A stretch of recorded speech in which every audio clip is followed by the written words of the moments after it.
Life Application Study Bible. The Pharisees were trying to trap Jesus into their question. If he supported a divorce, he would be upholding the Pharisees' procedures, and they doubted that he would do that. If Jesus spake against divorce, however, certain members of the crowd would dislike his position. Some may have even used the law to their advantage to divorce their wives. More important, he might incur the wrath of Herod, who had already killed John the Baptist for speaking out against divorce and adultery. This is what the Pharisees wanted, and they thought they had Jesus cornered.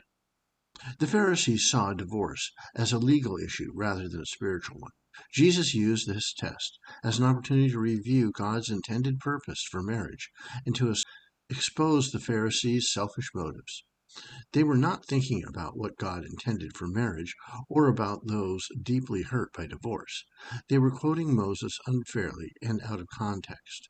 Jesus showed these legal experts how superficial their knowledge really was. God had allowed divorce as a concession to people's sinfulness. Unfortunately, the Pharisees used Deuteronomy chapter 24 verse 1 as a proof text for the sanctioning of divorce. Jesus explained that divorce is not God's ideal. Instead, God wants married people to consider their marriage permanent. Don't enter marriage with the option of getting out. Your marriage is more likely to be happy if from the outset you are committed to permanence. Don't be hard-hearted like these Pharisees, but be determined, with God's help, to stay with your spouse. That said, we know that divorce may be necessary at times in our world, for physical survival, for the well-being of children, etc.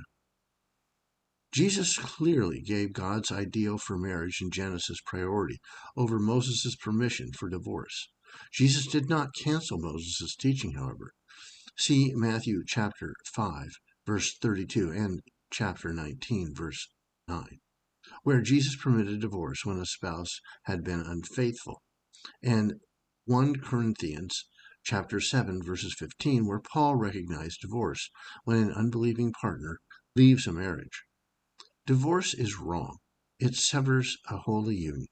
Jesus did not elaborate on the permissible reasons for it, but his high view of marriage surely requires that divorce be a last resort to avoid greater disaster.